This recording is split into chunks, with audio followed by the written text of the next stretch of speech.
Olá amigos da Periimplantodontia, publicamos um caso clínico na nossa plataforma, o Implante PerioPlay, que teve uma imensa repercussão e muitos comentários e perguntas específicas do caso. Então eu resolvi dar um pouco mais de explicações específicas desse caso, para que todos possam entender, a complexidade e aquilo que passou pela minha cabeça na hora de executar esse caso. Estou logado aqui no Implante PerioPlay e esse vídeo se encontra aqui na categoria de vídeos clínicos, periodontia. Então eu clico aqui em periodontia e vou em regeneração periodontal. E esse procedimento é o último aqui, que está listado. Ao clicar aqui, vamos visualizar, o caso clínico. Vou tirar o som aqui para não atrapalhar. E basicamente, pessoal, qual é o meu desafio aqui? É criar um acesso cirúrgico para essa paciente sem danificar ainda mais as papilas. Então eu decidi fazer aqui um procedimento, que vai preservar as papilas aqui na região, partindo, de uma incisão como se fosse o chamado TCAF, que é uma associação de um retalho com uma tunelização. Então basicamente foram feitas aqui incisões horizontais e verticais nas distais, dos laterais. Aqui eu estou fazendo de um lado, depois a gente vai fazer do outro lado, abrindo-se aqui um retalho de espessura total a partir dessa condição inicial, e aqui trabalhando com os tunelizadores, o instrumental que nós desenvolvemos com colaboração com a Supremo, para criar um acesso, uma visibilidade dessa região no sentido lateral. Então no tecido queratinizado, um retalho de espessura total. E aí a gente foi trabalhando, criando essa condição.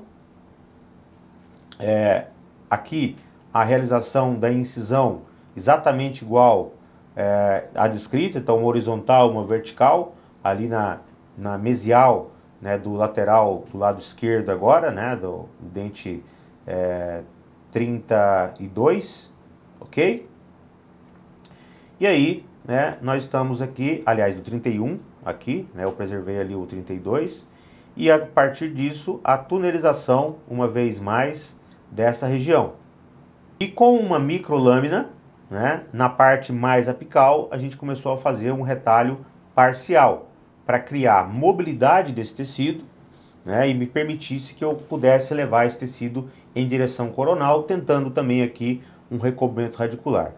Então esse procedimento foi feito com microlâminas, eu trabalhei com diferentes microlâminas com esse objetivo, e o objetivo na verdade era, portanto, a criação de um espaço para que eu pudesse visualizar o defeito periodontal. Vejam que o tempo todo eu estou tentando também engajar a base das papilas nessa região, de tal forma que eu consiga levantar esse tecido aqui para tentar melhorar a questão da papila dessa paciente. Então foi feito isso com bastante calma. Vocês podem visualizar a cirurgia com calma, lá na plataforma. E evidentemente eu estou me aproximando cada vez mais aqui agora do defeito periodontal, propriamente dito. Estou removendo aqui um pouquinho de tecido muscular aqui, da parte mais apical. E em dado momento eu consegui chegar efetivamente no defeito periodontal, preservando essa papila aqui imediatamente em contato com o defeito periodontal. Chama a atenção de vocês que se a gente faz elevação de um retalho tradicional numa situação como essa, na presença de um defeito ósseo interproximal, é certeza que nós vamos ter aqui uma perda de papila importante. Então daí a importância de se ter ferramentas e recursos cirúrgicos para potencializar o acesso para a região, porém minimizando o risco de sequelas pós-operatórias, como a perda de papila num caso como esse. Feito isso, eu cheguei na região, comecei a debridar essa área com cureta, com a ponta de ultrassom. Eu removi um pouquinho de tecido mole na parte interna, que é como se fosse o tecido de granulação que estava dentro do defeito periodontal. E com esse ultrassom, com todos a possibilidade de descontaminação mecânica dessa região, eu fui progressivamente limpando a área, tirando todo o tecido gengival, todo o tecido mole dentro da região, e evidentemente visualizando melhor a característica do defeito ósseo nessa região.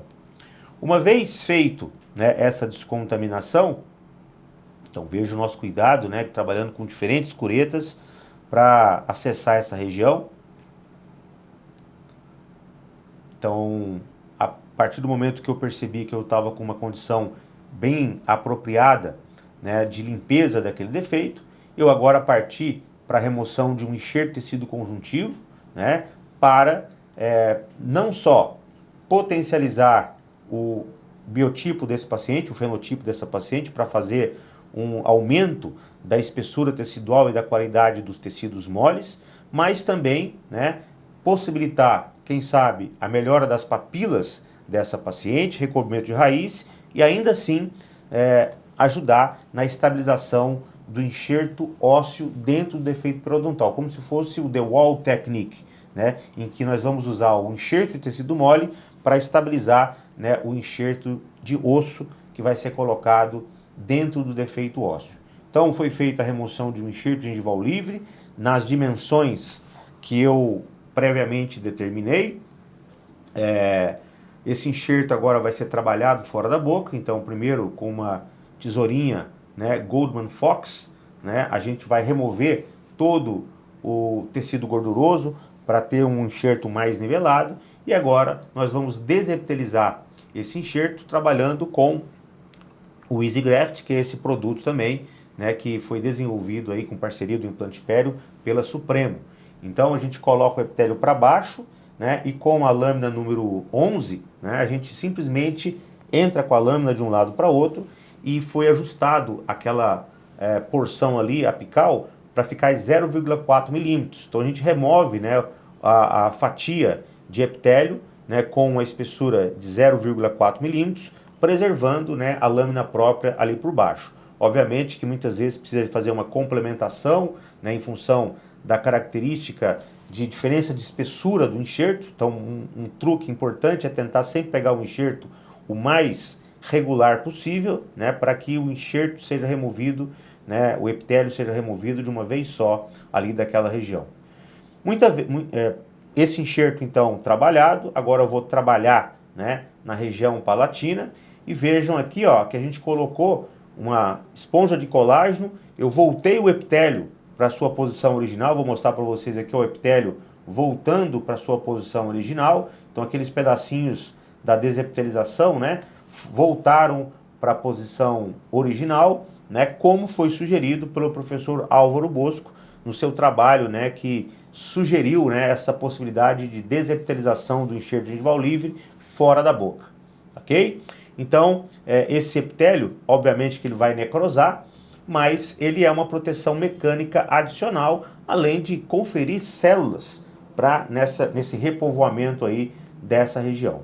Sutura é feita, né, então algumas poucas suturas nessa região, depois a gente coloca também ali, né, o periacril nessa área e evidentemente que a região palatina está resolvida. E agora a gente volta para o leito receptor. Então inicialmente foi colocado aqui o EDTA, né, a 24% durante 2 minutos para limpar o smear layer daquela região.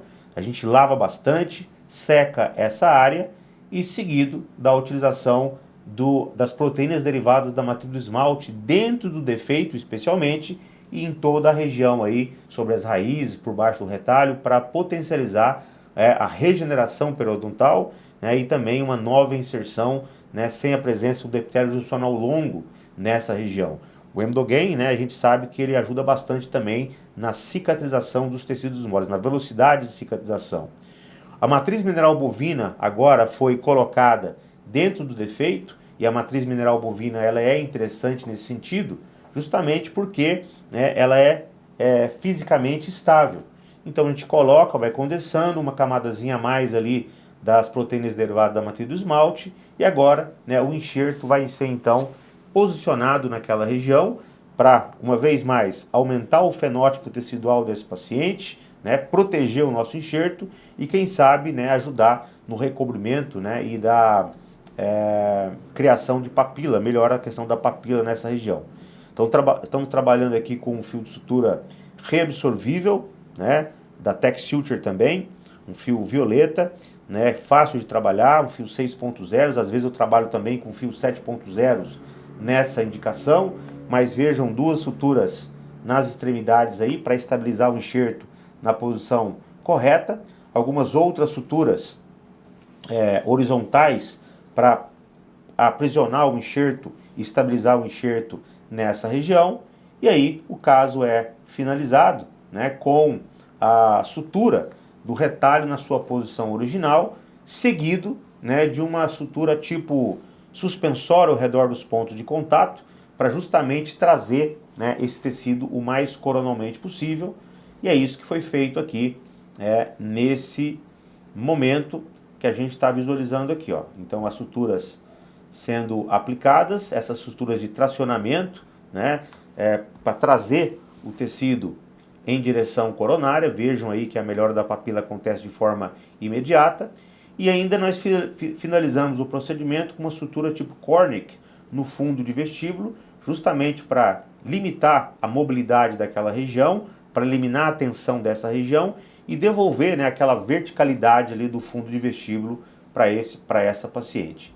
Obviamente que ao final dessa sutura, né, a gente pode ver aqui embaixo a sutura de Cornick, a colocação uma vez mais das proteínas derivadas da matriz do esmalte para favorecer a cicatrização. Essa paciente foi tratada há exatamente 3 meses, né, então aqui a gente reviu aqui a cirurgia, né, aqui alguns detalhes técnicos dessa cirurgia.